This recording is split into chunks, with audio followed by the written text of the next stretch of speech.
జై శ్రీమన్నారాయణ. శ్రీమద్భగవద్గీత 6వ అధ్యాయము ఆత్మసంయమయోగము 7వ శ్లోకము. జితాత్మనః ప్రశాంతస్య పరమాత్మా సమాహితః శీతోష్ణ సుఖదుఃఖేషు తథా మానావమానయోః.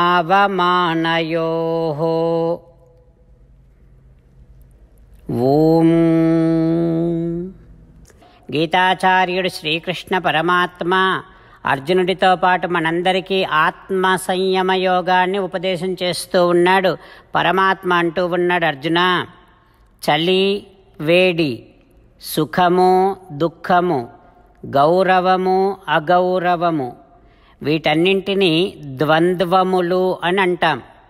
అయితే ఈ ద్వంద్వములు ఈ దేహములో మనము ఉన్నంత వరకు వస్తూనే ఉంటాయి, పోతూనే ఉంటాయి. కానీ మనం చేయాల్సిందేమిటంటే, అట్లా చలి వేడి, సుఖము దుఃఖము, గౌరవము అగౌరవము కలిగినప్పుడు మన మనస్సుని చెదరనివ్వద్దు. అంతేకాకుండా కన్ను ముక్కుల్లాంటి ఇట్లాంటి బాహ్యమైనటువంటి ఇంద్రియములను కూడా నిగ్రహపరుస్తూ ఉండాలి, చెడు వస్తువుల మీదికి పోనివ్వకుండా. అప్పుడే మనస్సులో ఆత్మను గురించినటువంటి స్పష్టమైన జ్ఞానము గోచరిస్తూ ఉంటుంది. అప్పుడు ఆత్మానుభవము మీదనే మనస్సు లగ్నమైపోయి ఉంటుంది అంటూ శ్రీకృష్ణ భగవానుడు ఉపదేశం చేస్తూ ఉన్నాడు. పరమాత్మ ఉపదేశాన్ని మనసారా భావన చేస్తూ మనము ఈ శరీరంలో ఉన్నంతకాలము చలి వేడి, సుఖము దుఃఖము, గౌరవము అగౌరవము ఇవి కలుగుతూనే ఉంటాయి అన్నటువంటి నిజాన్ని గుర్తిస్తూ, అవి కలిగినప్పుడు మనస్సుని చెదరనివ్వకుండా ఉంచుతూ, మన ఇంద్రియములను నిగ్రహపరుస్తూ, మనస్సుని ఆత్మయందే లగ్నము చేసి ఆత్మానుభవాన్ని పొందే ప్రయత్నము చేస్తూ, భగవానుడు పలికినటువంటి పలుకులను అదేవిధంగా పలికే ప్రయత్నం చేద్దాం. జితాత్మనః ప్రశాంతస్య పరమాత్మా సమాహితః శీతోష్ణ సుఖదుఃఖేషు తథా మానావమానయోః. అంతేకాకుండా మనం ప్రతిరోజు శ్రీమన్నారాయణుడికి ఒక 8 పనులు చేస్తాం అని మాట ఇద్దాం. ఎందుకంటే శ్రీకృష్ణ భగవానుడు 18వ అధ్యాయములో 65 నుండి 70వ శ్లోకాల ద్వారా శ్రీమద్భగవద్గీత అంతటికీ సారభూతముగా మనకు 8 పనులు చేయమని చెప్పాడు. అలా చేస్తే చాలు, నేను మిమ్మల్ని అన్ని విధాలుగా రక్షిస్తా అని ప్రమాణపూర్వకముగా ప్రతిజ్ఞ కూడా చేశాడు. అందుకని శ్రీమద్భగవద్గీతను అంతటినీ విన్న తర్వాత అర్జునుడు కూడా చివరకు కరిష్యే వచనం తవ, కృష్ణ నువ్వు చెప్పినట్టే చేస్తా అని అన్నాడు. కనుకనే భగవానుడు అర్జునుడికి అన్ని విధాల విజయాన్ని అందించాడు. మనం కూడా ప్రతిరోజు శ్రీమన్నారాయణుడికి ఆ రకంగానే మాట ఇద్దాం. 8 పనులు చేస్తాం అని మనము మాట ఇస్తే అది అష్టాక్షరీ మహామంత్ర జపము చేసినటువంటి ఫలితాన్ని మనకు ప్రతిరోజు ఇస్తుంది. ఇట్లా మాట ఇవ్వటం కంటే గొప్ప పూజ, యజ్ఞము, తపస్సు మరొక్కటి లేనే లేదు. అందుకని నేను అంటూ ఉంటాను, మీరు మనస్సులో భావిస్తూ ఉండండి. ఈ రకంగా మనము మాట ఇస్తూ ఉంటే శ్రీకృష్ణ భగవానుడి ముఖారవిందములో కలిగేటటువంటి ఆనందాన్ని మనం ప్రతిరోజు దర్శిద్దాం, ఆస్వాదిద్దాం. జై శ్రీమన్నారాయణ. హో శ్రీమన్నారాయణ, నువ్వు చెయ్యమన్నట్టే నేను నిన్నే సంతతము ధ్యానము చేస్తూ ఉంటా. హో శ్రీమన్నారాయణ, నువ్వు చెప్పినట్టే నేను నీ భక్తుడిగానే ఉంటా. హో శ్రీమన్నారాయణ, నువ్వు చెయ్యమన్నట్టే నేను నా విధులను కర్తవ్యాలను నీ సేవగా నీ తృప్తి కోసమనే సక్రమంగా నిర్వర్తిస్తూ ఉంటా. ఓ శ్రీమన్నారాయణ, నువ్వు చెప్పినట్టే నేను నీవాడిని అనే మహావిశ్వాసముతో నీకే నమస్కరిస్తూ ఉంటా. ఓ శ్రీమన్నారాయణ, మామేకం శరణం వ్రజ, నన్ను ఒక్కడిని మాత్రమే శరణు వేడుకో అని నువ్వే అన్నావు కనుక నేను నిన్ను ఒక్కడిని మాత్రమే శరణు వేడుకుంటా. ఓ శ్రీమన్నారాయణ, మా శుచః, ఇక దుఃఖించకు అని నువ్వే నాకు భరోసా ఇస్తున్నావు కనుక నేను ఇక దుఃఖించను. ఓ శ్రీమన్నారాయణ, నువ్వు చెప్పినట్టే నువ్వు నా కోసమని అనుగ్రహించినటువంటి శ్రీమద్భగవద్గీతను ప్రతిరోజు కనీసము ఒక్క శ్లోకాన్నైనా జ్ఞాపకం చేసుకుంటూ శ్రీమద్భగవద్గీతను అనుసంధానము చేస్తూ ఉంటా. ఓ శ్రీమన్నారాయణ, నువ్వు చెప్పినట్టే నువ్వందరి కోసమని చెప్పినటువంటి శ్రీమద్భగవద్గీతను తెలియని భక్తులందరికీ తెలియచేసే నా వంతు ప్రయత్నాన్ని నేను నిరంతరము కొనసాగిస్తూనే ఉంటా. ఓ శ్రీమన్నారాయణ, నేను నువ్వు చెప్పినట్టే చేస్తా, నీకు నచ్చినట్టే ప్రవర్తిస్తా, నీకోసమే పని చేస్తూ ఉంటా. కరిష్యే వచనం తవ. ఇప్పుడు శ్రీమద్భాగవతాన్ని అనుసంధానం చేసుకుందాం.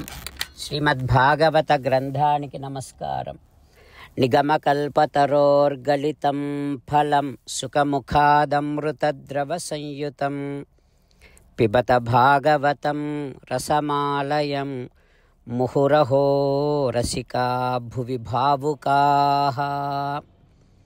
శ్రీసుఖ యోగీంద్రుల వారికి నమస్కారం. యం ప్రవ్రజంతమనుపేతమపేతకృత్యం ద్వైపాయనో విరహకాతర ఆజుహావ పుత్రేతి తన్మయతయా తరవోభినేదుః తం సర్వభూతహృదయం మునిమానతోస్మి. నరనారాయణులకు, చతుర్ముఖ బ్రహ్మకు, సరస్వతీదేవికి, వ్యాసమహర్షుల వారికి నమస్కారం. నారాయణం నమస్కృత్య నరం చైవ నరోత్తమం దేవీం సరస్వతీం వ్యాసం తతో జయం ఉదీరయేత్. శ్రీమద్భాగవతము 9వ స్కంధములో సూతమహాముని శౌనకాది మహర్షులందరికీ ప్రవచనం చేస్తూ ఈ రకంగా చెబుతూ ఉన్నాడు. ఓ మహర్షులారా, శ్రీసుఖ యోగీంద్రుల వారు పరీక్షిన్నరేంద్రుడికి శ్రీమద్భాగవతాన్ని ఉపదేశం చేస్తూ ఇలా చెబుతూ ఉన్నాడు. ఓ పరీక్షిన్నరేంద్ర, పాండవులు ఇతర భార్యల ద్వారా కొంతమందికి జన్మనిచ్చారు. సహదేవుడు విజయ వలన సుహోత్రుడికి జన్మనిచ్చాడు.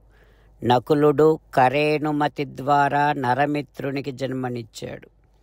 అర్జునుడేమో ఉలూపి ద్వారా ఇరావంతునికి, మణిరాజ కన్యక ద్వారా బభ్రువాహనునికి జన్మనిచ్చాడు. ఓ పరీక్షిన్నరేంద్ర, తవ తాతః సుభద్రాయాం అభిమన్యుః అజాయత. నీ తండ్రి అయినటువంటి అభిమన్యుడు అర్జునునికి సుభద్ర ద్వారా జన్మించాడు. ఆ అభిమన్యుడు తాను ఒక్కడే 1000 మంది రథికులతో పోరాడగలిగినటువంటి వీరుడు. ఆ అభిమన్యునికి ఉత్తర గర్భములో నువ్వు జన్మించావు. అయితే త్వంచ కృష్ణానుభావేన సజీవో మోచితః అంతకాత్. కురుక్షేత్ర యుద్ధములో కురువంశమంతా నశించింది. అప్పుడు అశ్వత్థామ నిన్ను చంపటం కోసం బ్రహ్మాస్త్రాన్ని ప్రయోగించాడు. కానీ శ్రీకృష్ణ భగవానుని అనుగ్రహము చేత నువ్వు మృత్యువు నుండి బయటపడ్డావు. ఓ రాజా, నీకు జనమేజయుడు, శృతసేనుడు, భీమసేనుడు, ఉగ్రసేనుడు అనే 4 కుమారులు ఉన్నారు. వారిలో జనమేజయుడు జ్యేష్ఠుడు. నువ్వు తక్షక సర్పము వలన నీకు మరణము కలిగింది అనే కోపముతో నీ కుమారుడు జనమేజయుడు ప్రపంచములోని సర్పములన్నింటినీ నశింపచేయటం కోసం ఒక యాగం చేస్తాడు అంటూ శ్రీసుఖ యోగీంద్రుల వారు పరీక్షిన్నరేంద్రుడికి చెబుతూ ఉన్నారు. ఆ తర్వాత ఏం జరుగుతుందో రేపు తెలుసుకుందాం. ఓం శ్రీకృష్ణ పరబ్రహ్మణే నమః. ఓం అస్మద్గురుభ్యో నమః. ముకుందమాల. కృష్ణో రక్షతు నో జగత్రయగురుః కృష్ణం నమస్యామ్యహం. కృష్ణే నామరశత్రవో వినిహతాః కృష్ణాయ తస్మై నమః. కృష్ణాదేవ సముత్థితం జగదిదం కృష్ణస్య దాసోऽస్మ్యహం. కృష్ణే తిష్టతి విశ్వమేతదఖిలం. హే కృష్ణ సంరక్ష మాం. శ్రీమద్భగవద్గీత 6వ అధ్యాయము 7వ శ్లోకము. జితాత్మనః ప్రశాంతస్య పరమాత్మా సమాహితః శీతోష్ణసుఖదుఃఖేషు తథా మానావమానయోః. జితాత్మనః ప్రశాంతస్య పరమాత్మా సమాహితః శీతోష్ణసుఖదుఃఖేషు తథా మానావమానయోః. శ్రీమన్నారాయణ కరిష్యే వచనం తవ. సర్వం శ్రీకృష్ణార్పణమస్తు. జై శ్రీమన్నారాయణ.